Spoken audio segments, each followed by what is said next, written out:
First of all, I just want to say what a pleasure it is. We've done interviews over the years many times. Our earliest was 2002, but this is the first time, I think, in person, and certainly the first time at Live Talks LA. I like folks to get a feel for the people behind the work and the ideas and the books and things that we talk about. And the question that I've asked you before, but I think is such an interesting one, is how you mix being an author, a writer, a kind of a solitary profession, with being an activist. That's a good question, and I'm in many ways an accidental activist. The thing I know really how to do in the world is write, and that's what I did for a very long time.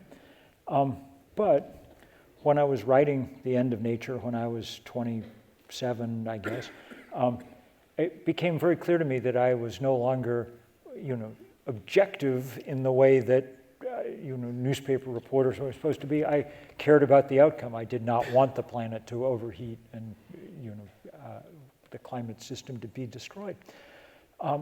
But I kept, for the next 10 years, just writing and speaking. Because I think, like many writers and academics, which I sometimes am too, our sense of the world is that it's, we're engaged in an argument, and if we win the argument, then the world will, the leaders of the world will do what they should. And it really took me a while to figure out that we had won the argument. There was no doubt what was happening with the world's climate, but we were losing the fight because the fight, was not about data and reason and evidence, though you had to win the argument, that you could still lose the fight because it was about what fights are always about, money and power. And that we were going to have to assemble some power, and it wasn't going to come from billions of dollars the way that it does for Exxon. It was going to come from building movements. That's the only, for my money, the two great inventions of the 20th century are going to turn out to have been the solar cell and the nonviolent social movement. And I think it'll be some combination, perhaps, of those two things that bails us out if we do indeed get bailed out. But that's when I, against my instincts, started to build organizations and so on. And in that work, my only guide really has been Tom Sawyer, the whitewashing of the fence scene where I do my best to make it seem like it might be a good and interesting thing to do, and then happily enormous numbers of people, like the third actors who are here tonight, appear to actually do the work that I have suggested. It's been a really, in those ways, a very beautiful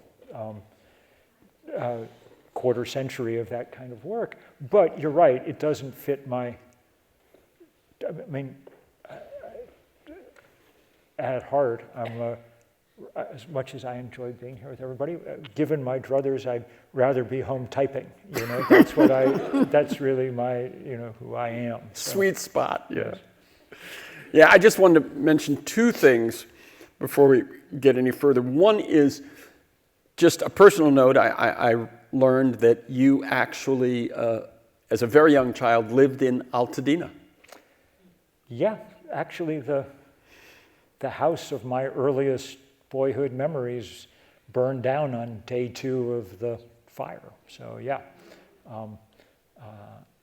and I have, I was 5 when we left California and returned to the East Coast, but I do have a kind of natal affection for the Golden State and all its extraordinary beauty. So, and the other thing is just to say that I am a member, a volunteer, quite involved with Third Act. I help write the newsletter, and for any of you who are not, if you qualify, that is, if you give a shit and you're 60 or more, I highly recommend it. And talk just a little bit about that, because I remember when you first came out here with some of your co-founders of 350, I went to an event at UCLA, you know, a long, long time ago, and that was an enormous success. And then talk about talk a little bit about 350 and how you decided to make the transition to third act. Well, 350 happily is, you know, on good, you know, in good stead, and was doing fine. I organized a lot with young people, which I love doing. You know, it's a wonderful privilege to get to do that. It was a wonderful privilege to be in this auditorium this afternoon with the whole senior class from this school and just talking with them, and we really had a good time. But I heard there was so much good organizing going on among young people, especially sort of at the height of Greta's advocacy and things, that I heard a few too many people my age basically say, it's up to the next generation to solve these problems, you know, which A, does not strike me as particularly morally defensible stance, but B, also strikes me as highly impractical. The kind of insight, if I had an insight about all this or a guess, it was that structural power rests very firmly in the hands of older Americans. Much of the country's resources have ended up in our hands. We have a lifetime of skills and connections, and we're politically powerful even beyond our numbers just because we all vote. There is, as I have said, no known way to stop old people from voting. So it's the counter to this, and what people said as we were first talking about building Third Act was, it won't work because people become more conservative as they age, and so on. And that may have been true at some point in history, I don't know. But I think very much not true with people our age right now. Because if you are in your third act, if you're in your 60s, 70s, 80s now, it means that your first act was in this moment of great social and cultural and political transformation and liberation in the 60s and 70s. And I think I mean, you were at Harvard in 1969 during the great strikes, you know, and so on. I think that's sort of muscle memory, generational DNA. And so as I sort of say, can we live up to our early promise? So it is proved to be. We've got 100,000 people now, the working groups that, and you know, Zan and Phil and everybody else here, the groups that people have put together and built are doing extraordinary work. And it turns out that in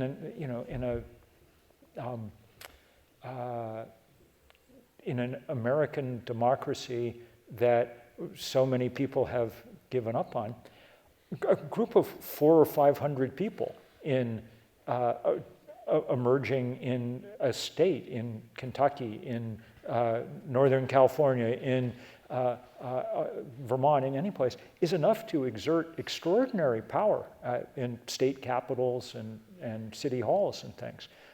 That's one of the secrets of American politics. So few people are actually engaged in it that if you get in, you can have tremendous outsized influence. The right figured that out 25 years ago and went to work on it, and that explains a lot of where we are now, you know. But it's been, the thing that I hadn't figured out when we started, though I should have, because it's just a mathematical truism.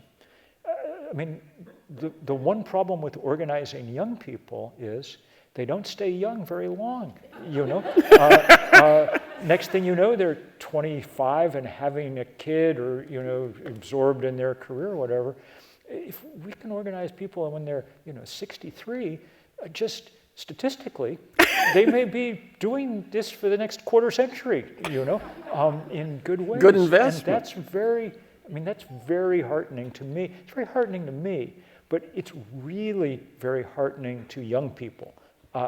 You know, we talk all the time about the climate anxiety and despair among young people, which is very real. But it's my experience from talking to kids a lot is that it's not rooted as much in a fear of what physically is going to happen on the planet as it is in a sense that they have been abandoned to deal with it on their own, that they somehow have to figure out how to, and the kind of palpable relief when, I mean, I've told the story often, but the first demonstration we did at Third Act was when a bunch of young people, we really hadn't formed it, we were just in the process of kind of this fleshing out this idea, when a group of young people from Greta's Fridays for the Future movement called up and said, we want to take on these banks that are funding the fossil fuel industry, but we don't have credit cards, you know, or checking accounts, whatever. Will you come help? And I was like,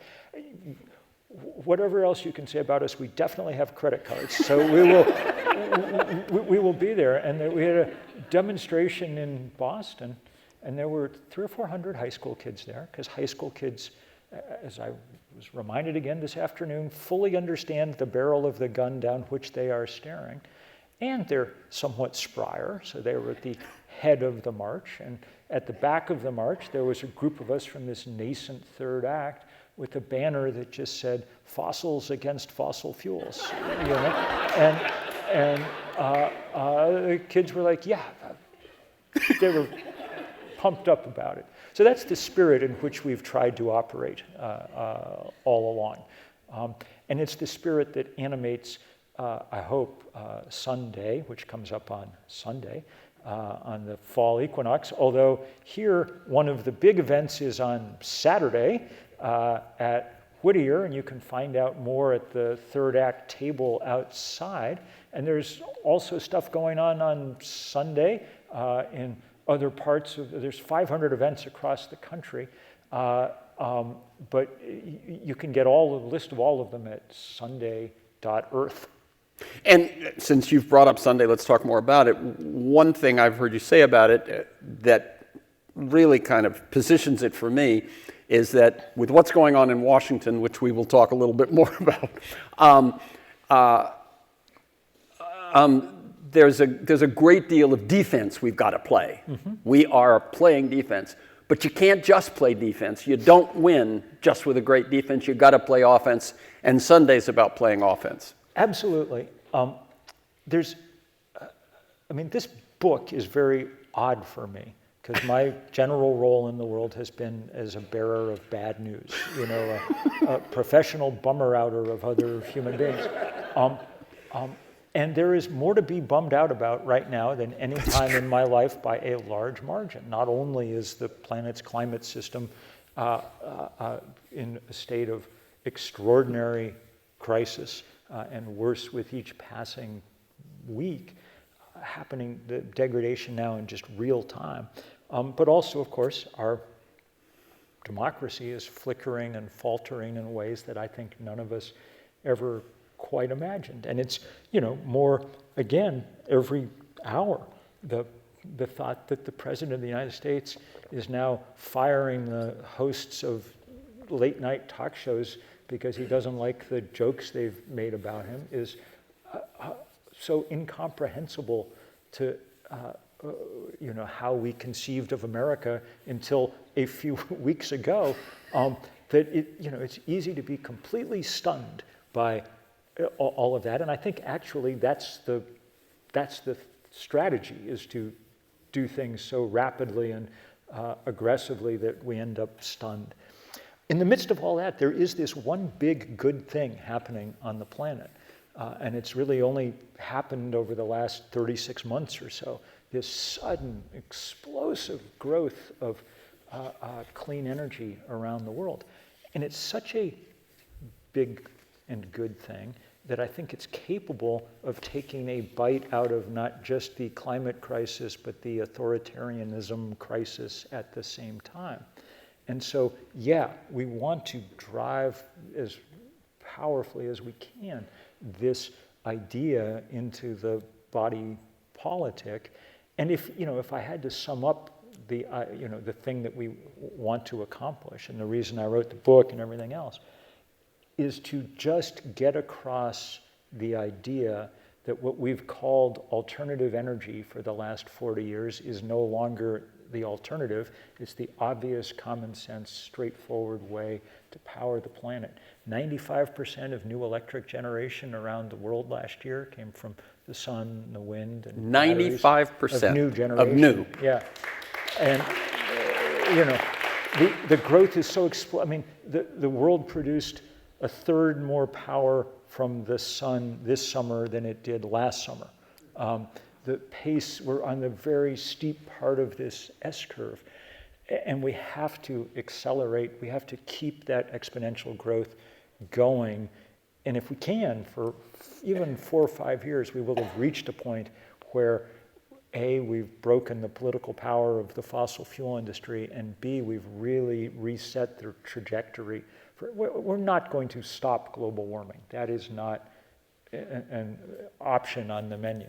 But we can, and I think will be able, hopefully, to start shaving tenths of a degree off how hot the planet gets.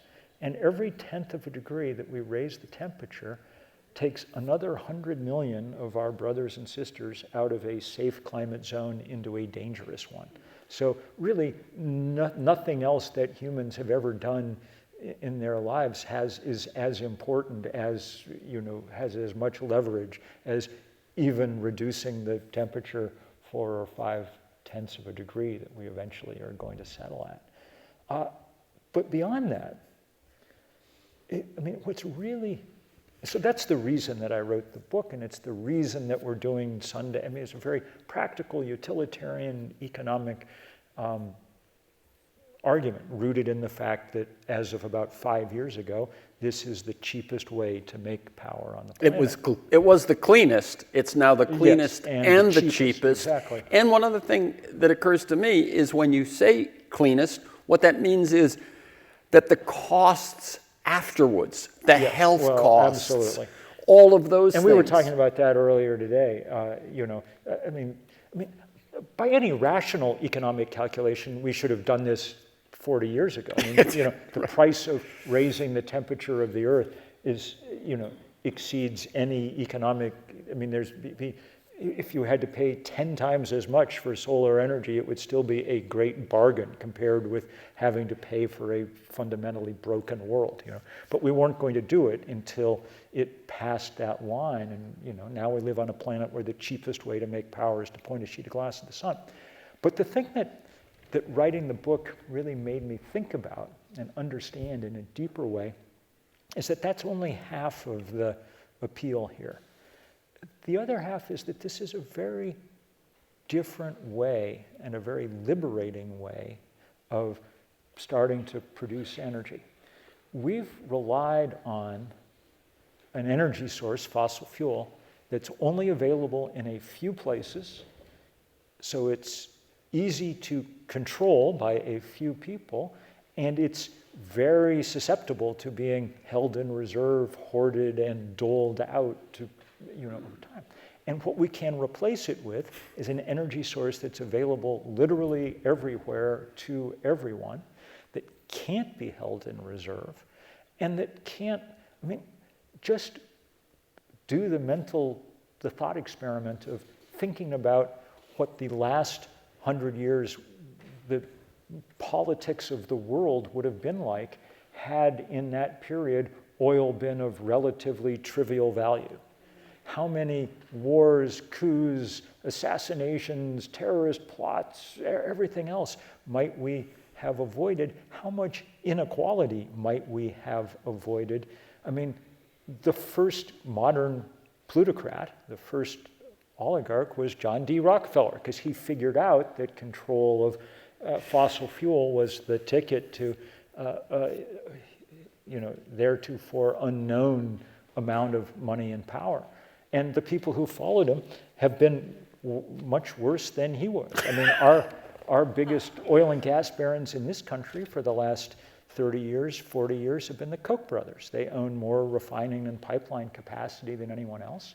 and they've used their winnings to systematically erode our democracy. If you wonder why it was so easy for Donald Trump to kick over the pillars of our country, it's because they were rotten. They'd been rotted out systematically from within for a long time. Right, they didn't even just use that wealth to concentrate their power and in the fossil fuel industry. They decided they were going to remake society. Yes. And look at Europe. The biggest oil and gas baron is Vladimir Putin, who's decided he's going to remake the map of Europe.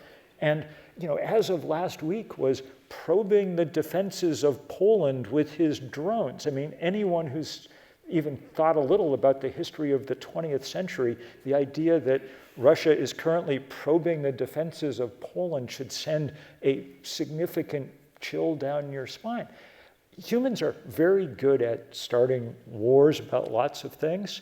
I think they will be hard-pressed to figure out how to fight one over sunshine, I think it's a very different world on the other side of this. And I think this is the single physical thing we could do most likely to kind of erode and subvert the current balance of power on this.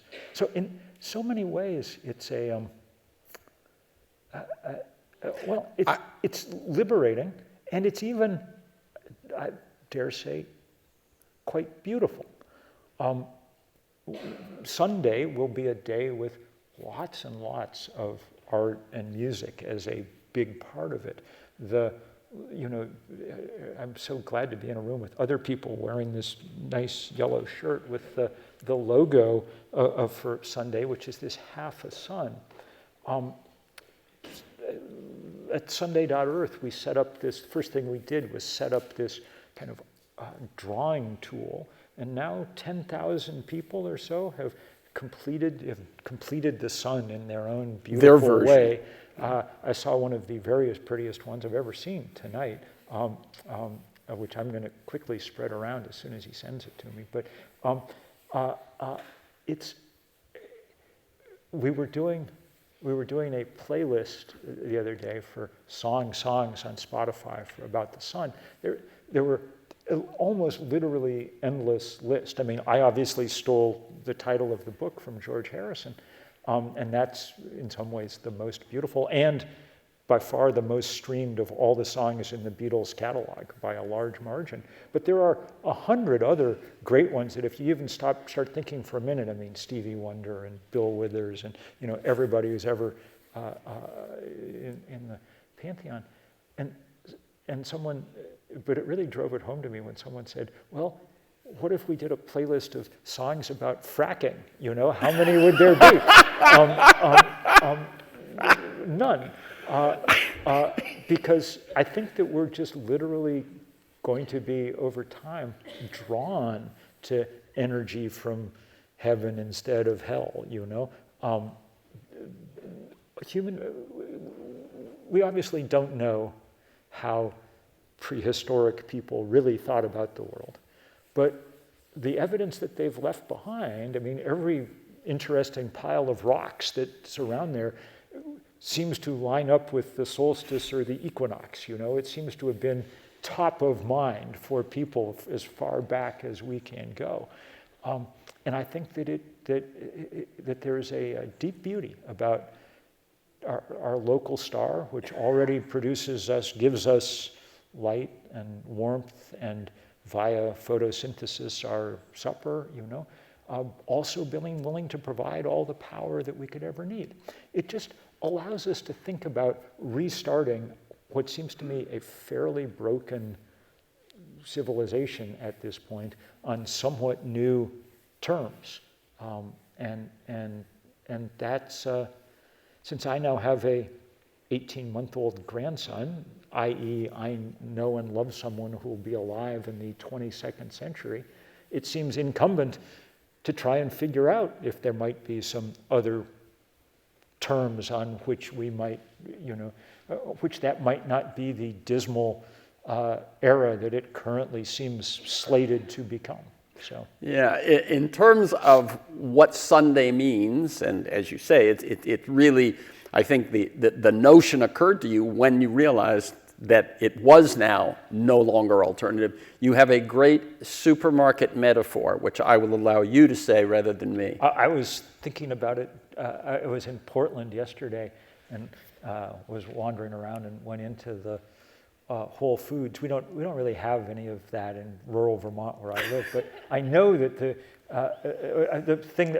way that I've been explaining where we are with people is just to say we've for a long time thought of alternative energy as like the Whole Foods of energy. It's like nice but pricey, kind of for special people, you know. When in fact it's now just the Costco of energy. It's cheap, it's available in bulk, it's on the shelf, ready to go, you know. And I think if we can get that across, it'll really help. One of the things that's so interesting about all this is the degree to which a lot of the affection for solar energy in particular crosses ideological and party lines. Because it can mean different things to different people. So I've lived in rural America my whole life, some of it in blue state Vermont, much of it in red districts. I spent much of my life in Elise Stefanik's district in upstate New York. So I have lots and lots of Trumpy neighbors, lots of people with Trump flags in their home, and people I'm in the volunteer fire department with or whatever. And a lot of them have solar panels on the roof. And so, when I talk to them, I know why they do. It's not because they're worried about climate change. It's because my house is my castle, which I am completely prepared to defend with my AR-15, and I like having an independent power supply for my castle. Now, that's not why I put up my solar panels a quarter century ago. But I understand that. I'm enough of an American to understand that feeling. Not the AR-15 part necessarily, but my house, I like feeling like my house is my place, and I love the fact that I can produce, the things that I need. In the same way that I love, the food from the garden, So I wrote a piece last week for The Guardian saying the people who should be most attracted to solar panels, and who increasingly are sort of nutty right-wing preppers.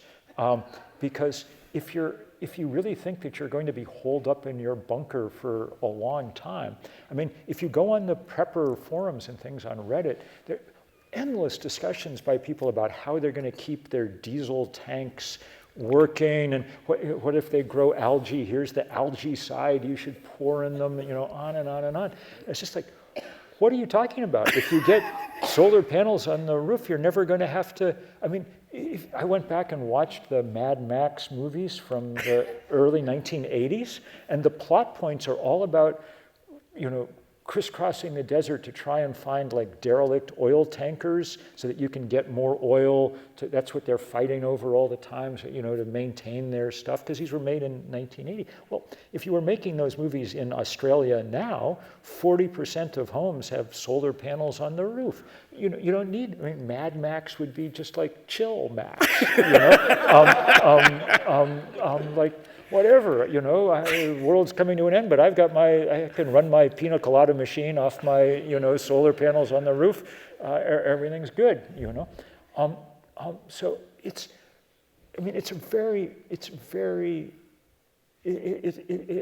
like any truly huge transformative thing, it has lots of different possibilities. One thing I want to do for anyone who hasn't quite gotten the picture yet of what Sunday is, if you find a Sunday event, what you will find there is people invite you into their home to show you their heat pump. They'll give you a ride in their EV. You will get to see that this is no longer exotic, that what we're saying about it being the new reality, not the future vision. You can try it on. That's what Sunday's about. And there's that kind of, there's just hundreds of different things happening across the country. We're building lots of Habitat for Humanity homes with solar panels on the roof, and on and on and on.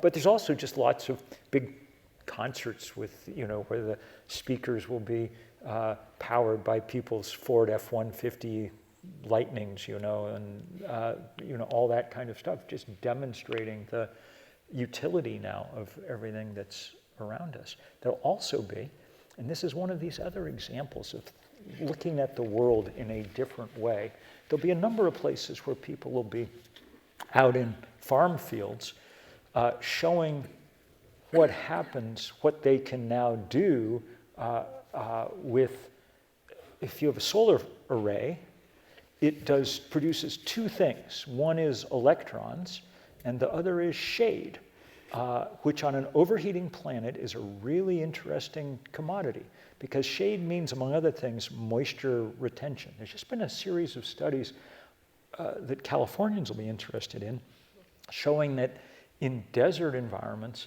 that retained moisture that comes from that shade is allowing the biotic crust, the fragile desert biotic crust, to grow much, much faster. And I mean, we've lost this over much of the world. It's regrowing very quickly both in American desert and in the Chinese desert, where we have a much bigger set of data to draw on. But in agricultural places, I mean, this is like a whole new tabula rasa for a whole new human endeavor. It currently operating under the very awkward name of agrovoltaics, but completely fascinating. In Vermont, where I live, what we do with a lot of the solar farms is plant the space in between the rows with pollinator-friendly flowers and weeds. And the number of pollinating insects goes up 100 times above what it would be in a cornfield or something, which is astonishing, because we need a lot more pollinating insects. The farmers around the edges of these things report that fruit set in their orchards goes up 35–40%. It's kind of a miracle to just watch, you just plant these things, and then lots of insects that people thought had been extirpated from Vermont, somehow news spreads on their, their whatever networks, the network is, and they appear out of nowhere and are back. I was just writing the other day about a new series of studies from France demonstrating that yields for wine grapes are up 60% when they're grown in and amongst. So, I mean, I'm a beer guy, so what does this do for me? Nothing. But I know that Californians have a affection for, and so I mean, it's just, there's so many interesting things that happen when you start imagining something past the kind of monoculture of energy that we've existed with and instead a kind of flexible, nimble use of the sun and the wind and the batteries to store their power when the sun goes down. Or the wind and as we sort of glanced over at one point, when you decentralize the fuel power, you decentralize the political power. Exactly. And a society that moves in that direction is where I think an awful lot of people want to go. I want to talk about other countries briefly, except before I do, I just want to touch on one thing that's very local, which is Prop 50. Prop 50, okay. Since, as I said, Third Act is a democracy and a climate movement. Yes. As we get past Sunday, Third Act will probably be pivoting to some extent because we've got to, winning the midterm elections appears to be the last avenue of some hope for slowing down this craziness that we're living through. Yeah, I mean, I'm grateful that California took a lead in independent, districting and non-partisan, but that's not the game that's being played right now. And if someone, I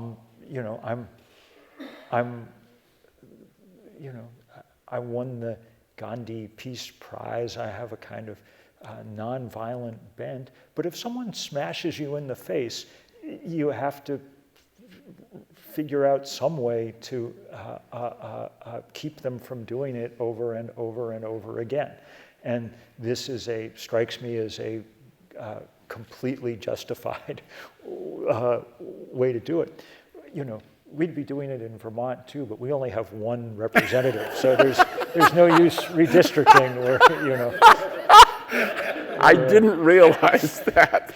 Wow. But we have 2 senators, just like you guys. So I have Same as us. I have no idea why California puts up with the United States, and my guess is that if things continue on the current path, California won't put up with the United States forever. In the green room, he said he assumes we'll secede at some point, which opened my eyes. In Vermont's defense, I will say that, we have done a good job with our 2 senators. That's true. They've been helpful to the rest of the country. So I once told Bernie, actually, that I said, just consider yourself the 3rd senator of California. There you go. Come out here and raise all the money you want. Briefly, because there's so much to talk about some other countries. So, China. China's, when historians look back at the last 6 months in our country, they'll talk a lot about the, demise of, at least temporarily, of democracy here. But I think that probably in world historical terms, the main thing that's happened in the last 6 months is that the United States has effectively conceded the technological, economic, and therefore probably political future to China. We've decided to try and get the last dregs of wealth that are going to come out of 18th century technology, and we've given them free rein on technology invented in the United States, but now of literally no interest to us, to the White House. The first solar cell, 1954, Edison, New Jersey, Bell Labs, funded basically by Americans dropping dimes in payphones, the first commercial wind turbine, 1943, 30 miles south of where I live on the spine of the Green Mountains. These are things that, American ingenuity of that, amazing era produced. And now, literally 2 weeks ago, we shut down work on a 90% finished wind farm off the coast of New England. We're basically ready to plug in and go. Billions of dollars invested, tens of thousands of people at work just stopped for no reason that anyone's even bothered to explain, beyond the fact that the fossil fuel industry is scared of renewable energy, and the president is still pissed off, but having to look at a windmill from the 9th fairway of his Scottish golf course. That's almost incomprehensible. In fact, if it continues, it really will be incomprehensible. Archaeologists will be 1,000 years from now scratching their heads to explain why there are a series of odd, pointless pylons in the Atlantic Ocean. Was there some odd religious cult that had, and the answer to that will be sort of yes. There was, and I said the other day, I said to you that, if we keep it up, 10 years from now, if we still give tourist visas to people to come here, it'll be to look at the, colonial Williamsburg of internal combustion, to see how people did things in the olden times, because the rest of the world is moving dramatically in this direction. So China is producing huge amounts of clean energy itself, but it's also now exporting that technology down all its trade routes. So one of the stories in the book is about what happened last year in Pakistan. Yeah, I definitely wanted you to tell that one. Pakistan, country hit hardest by climate change, if any on earth. Just desperate. Right now there's another big flood in the Punjab and a lot of people out of their homes. And the temperature in its cities, routinely 126 degrees, in the summer. Just at the literal edge of human ability to survive. their one geographic advantage is a long border with China, across which have begun to flow these cheap solar panels. Lots of people exporting them because Pakistan's electric grid is expensive and unreliable. So there was a ready market. This was not a government program, but you could watch just from Google Earth the tops of buildings in Karachi and Islamabad last year, just every flat surface getting, and it was just people buying these things, going on YouTube and TikTok and watching videos about how to snap them together and doing the work. They built the equivalent of half the country's national electric grid in 8 months out of solar panels. This is a country of 100 million. Half of its grid in less than a year. And the Pakistani farmers, for whom diesel is often their biggest input because you've got deep tube wells from the Green Revolution that you need to bring water up for irrigation. They were adopting early adopters here. They usually lacked the money to build the racks on which we just laid them on the ground. Pakistanis used 35% less diesel last year than they did the year before. This is now happening. In the last 6 months, we've seen about a 60% increase in the spread of solar into Africa along all the routes, along all the sort of Chinese trade routes through this area. And that's, significant and also beautiful because there are 600 million Africans without real access to electricity. I mean, fossil fuel had 250 years to reach them and do something about it, and it did not. So now they're going to get and are getting their first power from the sun. And I've been all through that part of the world watching this happen. And here, it's great, but it doesn't change your experience. I mean, you flip the light switch and it comes on, whether it's coal or solar power that's doing it. You have to, but there, I was sitting I remember vividly sitting in a village in Ghana that had put up its microgrid solar panels the day before, and sitting with the village elders who kept giving me bottles of water, cold bottles of water to drink. Since I'm a Vermonter, the heat of Ghana is bad, much more than I can. So I was very grateful for all these cold bottles of water, but it took me, in my clueless Western way, 20 minutes to figure out that the reason they were so proud to be doing this was that until the day before, there had never been anything cold in that village. They'd never had a refrigerator. The real reason, the deep reason that they wanted a refrigerator was so that they could keep vaccines refrigerated. I did not meet anywhere in Ghana any anti-vax, whatever. I mean, these are, people without the luxury of, becoming nutty in some of the ways that we have now decided to become. But they also just, they also had like some popsicles and stuff, and you just got some sense of what a great thing it is to have some electricity to work with, So China is, I've spent a lot of time in China. I'm glad that, I didn't, that's not where I was born, because if I'd pursued the work that I have pursued in my life, I would have spent it rotting in jail in China. That may happen here too, at this point. But in terms of responsibility to the rest of the world, I'm not prepared to make the argument that, that it's a great shame that China is going to be leading. They're doing stuff that's going to be of great help to the rest of the planet, and we are not. It's going to be very weird to watch. The global climate talks are in this year in November in Brazil. And for the first time, the US will not be participating in any way.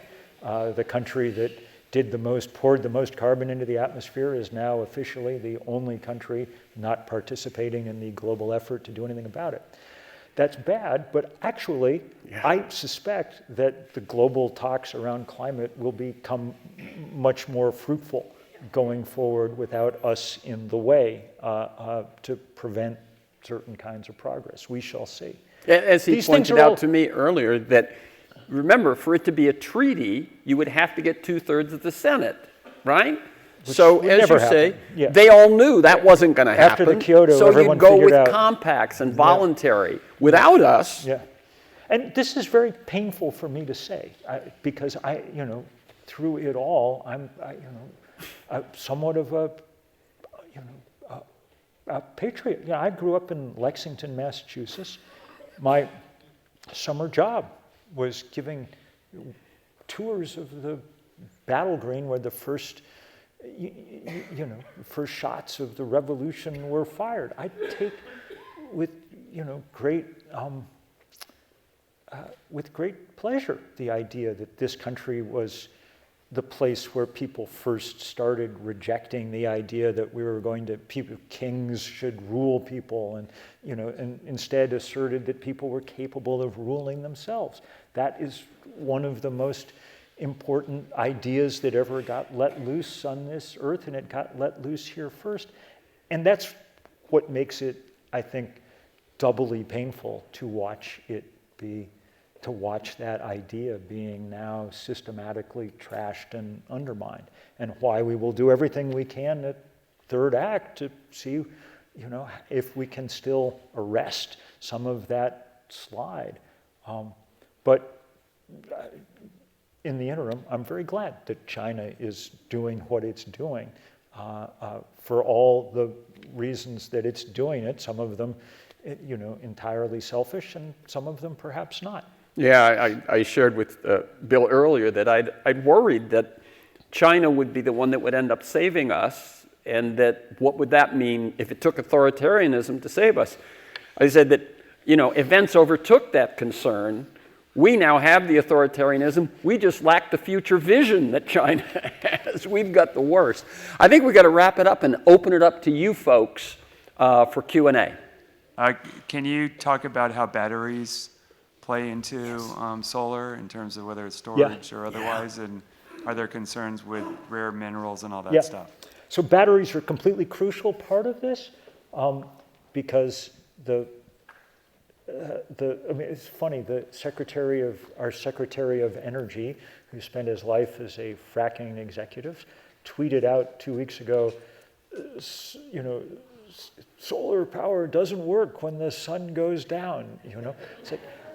It's like, yes, other people had actually noted that, over time. And so, we had this invention, the battery, to help deal with this. Batteries have gone plummeting down in price on the same steep curve as solar panels and wind turbines. And that plummeting price continues. It's really important, this is kind of an aside, but just to understand the difference between old energy and new energy. All the stuff that we've used all our lives, coal and gas and oil, are commodities, and you just get more of them and set them on fire. They were pretty cheap to begin with. They're still pretty cheap, although they get a little more expensive because you have to go further back in the mine to find the coal. Or deeper in the ocean. Yep. All the parts of renewable energy aren't like that. You do have to have some minerals to make them work, some lithium, say, or whatever, but it's an entirely different proposition. You go get some lithium, and we should mine it as sanely as it's possible to do it, but mining stuff is always going to be just gouging the earth to get stuff that you need, so it's never going to be great.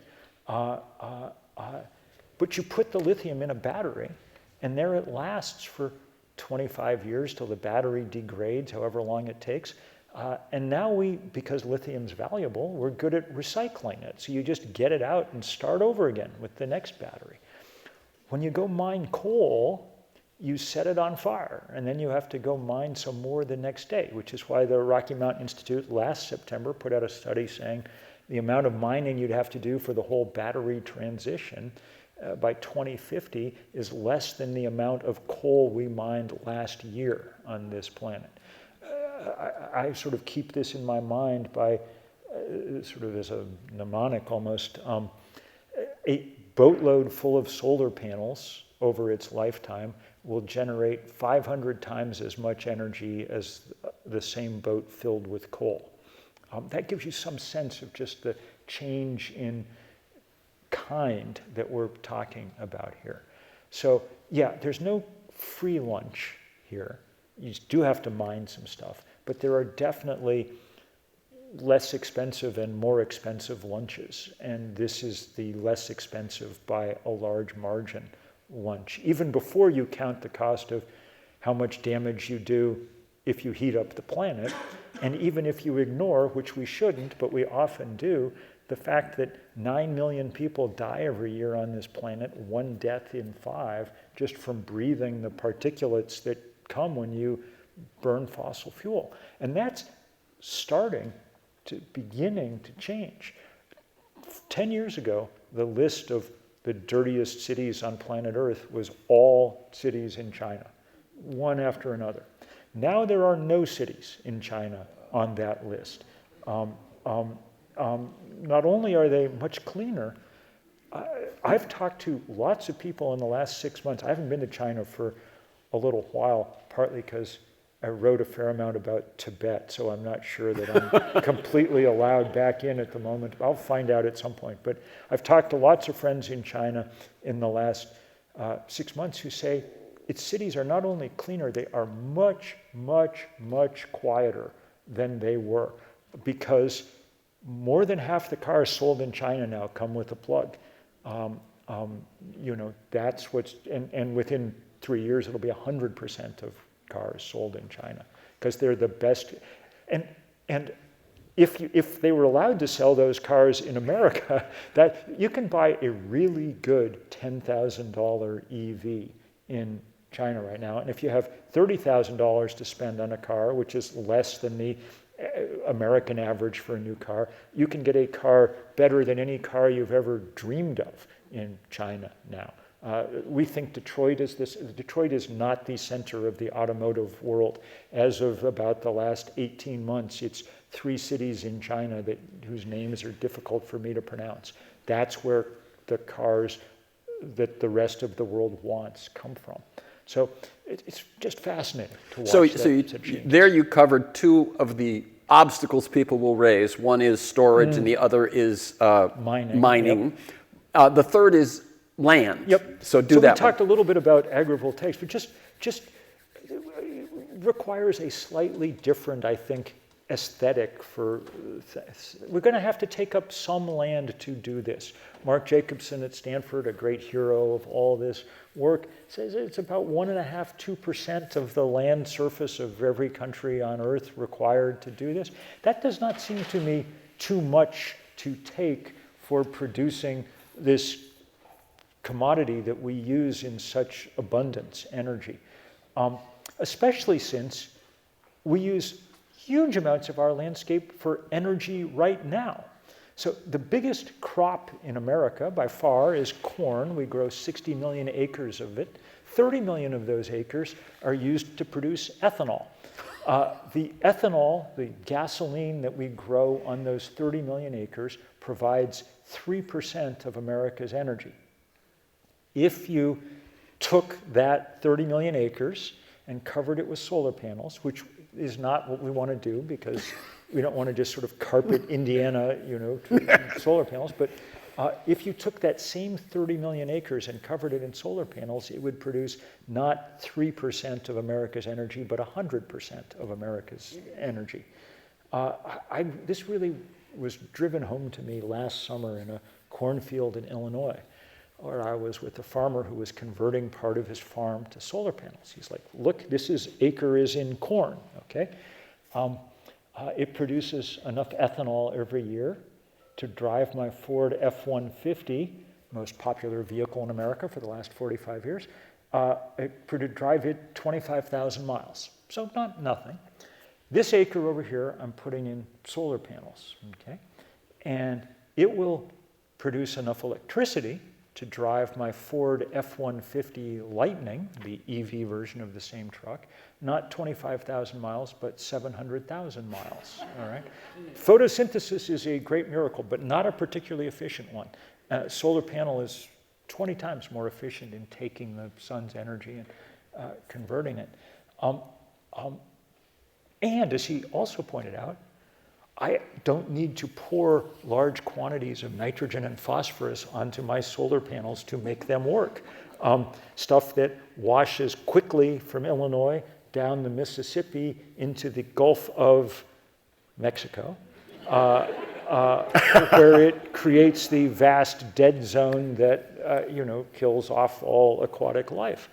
I don't need to strafe it with herbicides and pesticides to make the solar panels work. In fact, as we said before, we have half the field left to play with in interesting ways. Grow. One thing, you see a lot of good pictures of animals grazing in the shade between solar panels. If you have a mind to do this, it's a good thing to do. But one thing I did learn from talking to a number of people who've experimented with it is do not put goats in your solar farm. They eat the cables, and they like to try jumping up on the solar panels. So anything but. Goats and solar energy, not a good mix. Okay. You heard it here. Hi, Terrence and Bill, good to see you both. Thank you for being here. There's a phrase that who controls the story rules. How do we get this story out knowing that this particular administration absolutely wants to control information? Look, yes, they're doing a heavy-handed job of it at the moment. I mean, Trump-friendly billionaires are within a few weeks going to own CNN and TikTok. They've owned CBS. They've obviously intimidated ABC. The Washington Post has become a sad relic of the paper that once stood up to presidents. On and on down the list. So we have to do what we can. And we do have some advantages that we can work with in spreading information. So, for instance, Terrence has like 60% of Americans a podcast. And his is terrific and very much bears listening to, and there's a lot of other terrific ones too. It's become an independent way to spread information. I publish this free Substack newsletter, probably because it's free. It has 100,000 people who get it every time I hit send, and 60% of them open it and hopefully read it. That's 100,000 approaches the circulation of a number of metropolitan dailies in this country. I mean, the LA Times, one of the great papers in our country historically, can't have more than 400,000 subscribers, 500. I doubt they even have that many, I fear, anymore. So we do have ways of getting information out, but it is harder than it should be. But you're right, the most important thing is control of the story, of the narrative. So you got to be good at telling that story. That's why I keep talking about alternative energy and why that's not the frame to use and how we're going to get past that. That's why we do things like Sunday.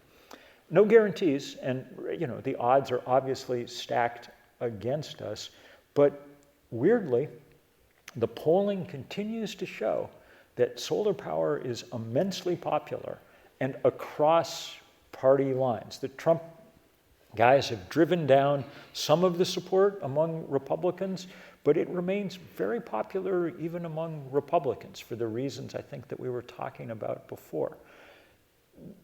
They have a hard job. Nobody likes oil companies.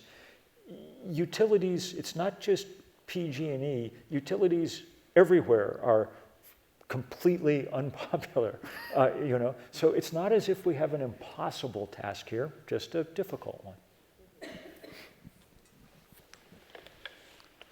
Hey, Bill. You said that you're a beer guy. So am I. And I think beer is a great way to connect with people, especially from those across the aisle. So my question is, what are some names that come to mind that you would like to have a beer with that can, from across the aisle, that can be potential climate champions? I don't know about climate champions, and it's obviously a very difficult moment to cross, because Trump has done such a good job of intimidating so much of, and there's a kind of mean-spiritedness that's, at work in the world, a kind of celebration of cruelty and things that makes it more difficult than it's ever been to have those conversations. But we do have to have them. So, I don't think it's, I look at the people I know who are good at having those conversations. Bernie, who is an old and dear friend, he's done a good job of going on Joe Rogan and talking about, all kinds of things and meeting with a good reception. You need to have a kind of, you need to be like, as Bernie is, grounded in a set of beliefs, which is a problem for, for whatever his uses and abilities and things. Chuck Schumer is not grounded in a kind of worldview that makes it. I don't know what he would talk about if he went on Joe Rogan. So those kind of conversations have to happen. But I think that they are within the realm of possibility. It's been really interesting this year to watch the rise of Mamdani in New York, who's a fascinating political character who's going to trounce the kind of old school, that Andrew Cuomo is the perfect representative of. And he's going to do it in part because he shares a certain, though they're 1,000% different, he shares certain of the things that made Trump a powerful political figure. He has a kind of energy about him. In his case, quite beautiful one. I mean, he clearly loves being in New York, which is a good thing.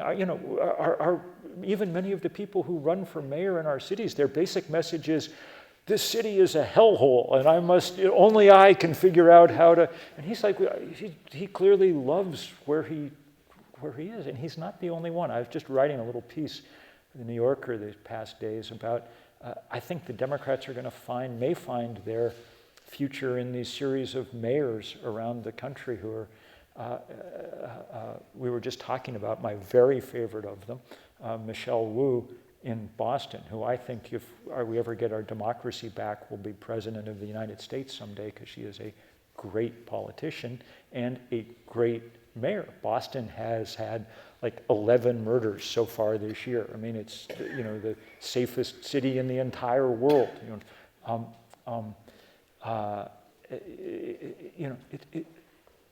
And not particularly ideological. I mean, a person of the left, but that's not why people, I think, are responding to. It would be a mistake to read what Mamdani's doing, his popularity, as yes, what we need to do is be super populist and progressive. We need to actually communicate with each other about things that are real, like affordability, And it's one of the things that I really like at the third act, I think, is that though we're all older, one of the kind of precepts that we really operate under, I think, is this desire to see a new generation of politicians and leaders and things arise. One of our jobs, I think, is going to be helping ease out of the limelight some of the very old people who, I remember when it was pretty clear that Dianne Feinstein probably shouldn't be doing her job anymore. We just wrote her a letter saying, you don't have to give up politics. Come work with us. We're doing all kinds of fun stuff. Just let someone else, be senator for, a while and things like that. I think that's one of the roles that we've taken on. So I don't think that there's a conversation really to be had with the Trump administration and the people around them. I think they've made up their minds that they're going to go for power over everything, and I think their response to anyone who might interact with them begins with ridicule and scorn and moves quickly to putting them in jail. But I do think that there are deep conversations to be had about what we're going to do going forward, and that's one of the reasons that I like solar stuff so much. It's a great place to have. It's an example of the kind of place to have those conversations. And over beer, because there's now at least 20 solar-powered breweries in this country. So that's a very good thing. And it raises, it just automatically raises the possibility all the time. What are the roadblocks to massive build-out of battery-backed solar? The only roadblocks at this point are political. Well, so that's why we do what we do. I mean, that's why we're doing Sunday. That's why, so at a big scale on solar farms, I mean, the best news here that completely goes to your point is that the state that's now surpassed California as the biggest builder of this stuff is Texas. And it's just sheer economics driving it for just the, and it withstood a big challenge from big oil in the Austin legislature this spring. They introduced a whole series of bills designed to slow down this transition. The most prominent of one was one that people were calling DEI for natural gas, because it would have forced anybody who wanted to build 5 megawatts of solar to build 5 megawatts of natural gas at the same time, which is insane. But it was going to pass until people appeared out of the hinterlands, mostly rural Texas, saying, don't do this. This is how we pay the taxes in our county. This is what keeps the schools open in our rural county. And the legislature backed off. They returned to their project of redistricting to add seats for Trump. But they did not want to touch that anymore. The same thing on a smaller scale is very true of rooftop solar and solar on people's houses. And here is a place, truthfully, where California has done a poor job in the last few years, I think. And that the governor has made a series of decisions that's killed off a great deal of the residential solar industry in California, which is a great shame because this is a perfect complement to the large-scale, utility-scale solar and things that California has done a much better job on. Among other things, just the sheer flexibility of having huge numbers of homes with California utilities this summer tested what we call a virtual power plant, and about 100,000 Californians with batteries in their basements, they just for the day took control of them, combined them to see what they had, and what they had was a lot. In Vermont, where I live, the single biggest power plant we have is the virtual power plant of thousands of batteries in people's basements. So very cool stuff. Since we're not going to have federal subsidy anymore for rooftop solar, we're going to have to drive the cost down, and that's actually relatively easy to do. It costs 3 times more to put it on your house in this country than it does in Australia or the EU. A tiny bit of that's tariffs on panels. Mostly it's the fact that we have way too much bureaucracy in the way. There are 15,000 municipalities in this country. Each has their own building code. Each has their own team of inspectors to go crawl on your roof. It takes months often to do it. Everywhere else in the world, it's a matter of days. There's an app for it. The National Renewable Energy Lab put out this thing called the Solar App Plus. California's theoretically mandated its use, but you have to go to each town, each city, and really make sure that they're actually doing it, that allows for instant permitting. The most beautiful story along these lines, not the most numerically significant, but the most beautiful, is this rise of what we've been calling balcony solar. And it completely illustrates this point about regulation.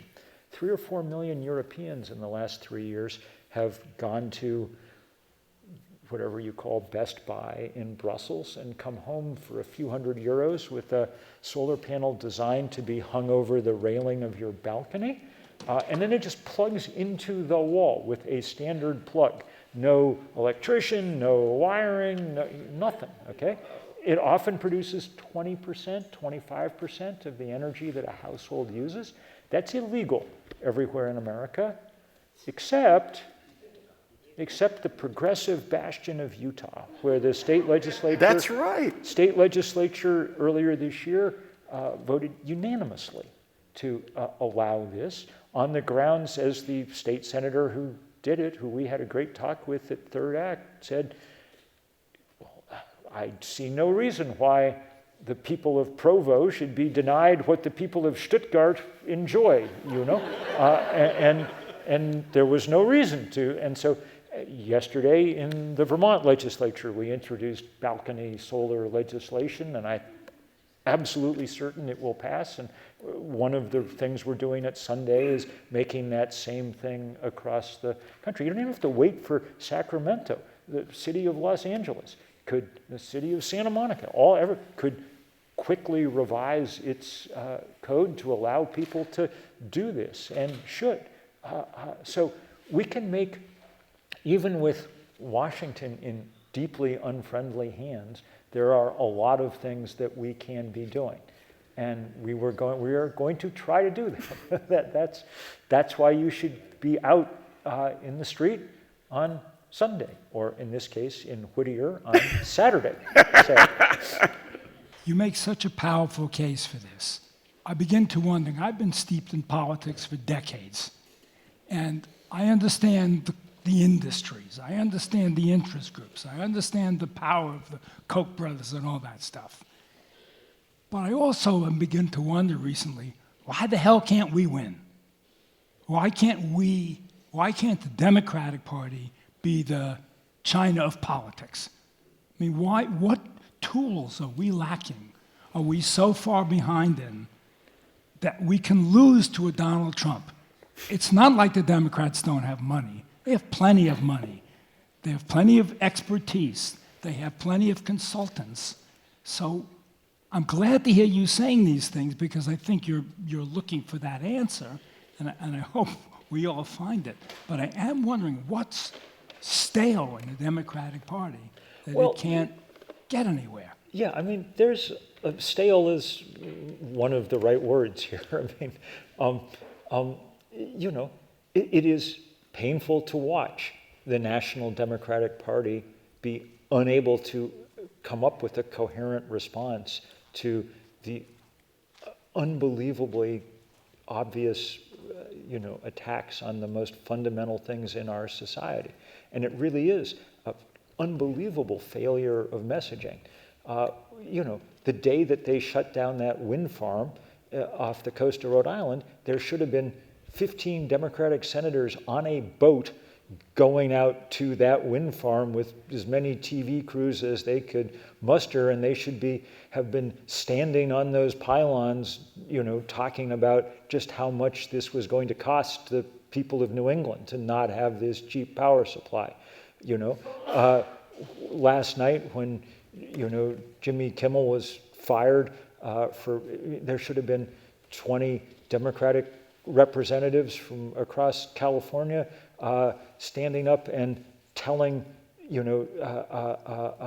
repeating every joke that Jimmy Kimmel had ever told about Donald Trump. There should have been a 6-hour joke-a-thon. An I am Spartacus joke-a-thon. Going on, on and on and on. None of this seems that difficult to me, but these guys are deeply ingrained in a tradition where the thing you do is, write letters and issue press releases, and they have not. That's why what Mandani is doing is so interesting. He clearly understands that we live in a time when if you want to make a point, you better figure out an interesting way to do it. He last week, to illustrate the changes he wants to make in transit in New York, he raced the 34th Street bus across town and demonstrated that he could walk across Midtown Manhattan faster than the bus could go. That's the kind of thing. So, and this is the kind of thing that people need to get good at. When we were taking on the banks at Third Act 2 years ago, in DC, we had a big protest outside the banks, and we wanted to shut them down for the day. But partly because we're too old to sprawl on the sidewalk for hours at a time, but partly because we wanted to make a deeper point, we went to the Goodwill in Washington and got every rocking chair that they had and used hundreds of them to shut down the bank. And the next day there was a big story in the New York Times about the rocking chair rebellion against the banks that were underway. So this is and this is the sort of thing that should be coming out of this city, because this is theoretically what y'all are good at here, and it's, true. I hope that it starts to emerge. I have no idea why the Jimmy Kimmel thing hasn't triggered every, actor and screenwriter or whatever to be doing clever things all day, and hopefully that'll start to happen. But yeah, your point is a very good one. I'm just curious. I came to this area of study rather late. Can you give us an encapsulated version of your aha moment that started you? You mean originally way back? Yeah. Around climate change. Yeah. Yeah. In fact, I was talking about it with the kids today in here. My first job out of college was writing the Talk of the Town column for the New Yorker, and which back in those days was blissfully anonymous, and so it was fun, and I wrote most of it for. That's right, you did. For 3 or 4 years. And the first long piece that I wrote for the New Yorker when I was 23, and it was very long because the New Yorker in those days had an appetite for extremely long pieces, was an account of where everything in my apartment at the corner of Bleecker and Broadway came from. So I followed every line, the electric line. I was in Brazil looking at oil that Con Ed was buying, and in the Arctic looking at the big hydroelectric dams at Hudson Bay that they were getting power from, and in the Grand Canyon watching them mine uranium. And I was out along the New York City water supply system, which is one of the real 7 wonders of the world, and with the garbage barges and on and on and on. And it had the effect of instructing me on the fact that the world is a physical place, something that as a good child of the suburbs, I really had never contemplated before, because the American suburb is a machine to hide the operation of the physical world from you, Where does the water come from? Who knows? It comes from the tap, And that sense that the world was a physical place meant that the world was a vulnerable place in ways that I hadn't understood. So that just happened to be the same couple of years that if you were reading the scientific journals, the first real important papers about climate change started coming out. And I read them in a different way than I otherwise would have had I not spent that year doing that piece. I was struck by the vulnerability that we were going to be exposed to as the temperature began to warm. And so that's why I wrote The End of Nature when I did. And that was the kind of, that was one of the insights that drove it, because half of it was reporting on climate and the other was The other half, it's an odd book. The other half is a kind of, amateur philosophical, lay theological reflection on what it feels like, what it would feel like to live in a world that was where humans were taking control of where there would be no such thing as wild nature anymore. And that really was a result of the fact that I, at 25, had moved to the Adirondack Mountains, the great wilderness of the American East, and was living deep in the woods and absolutely in love with that wild place in a way that I'd never been in love with a landscape before. And so I was feeling very deeply the kind of potential loss of that world. It hadn't happened yet, but one of the reasons that there are writers in the world is to try and imagine what things will feel like, And it was a period of extraordinary angst for me. Really was very, very hard psychologically to deal with it. But I got through it, in a sense, I guess. And it's, I think, one of the reasons that I've been able to spend 35 years kind of dealing with the, on a day-to-day basis with this and organizing around it and dealing with the very dark subject that it is, because I had kind of endured I had faced up to what seemed to me the worst possible sense of it at an early point, and was sort of inoculated, not completely. And I'm still subject to the sadness of it sometimes, often, but not debilitating anymore. So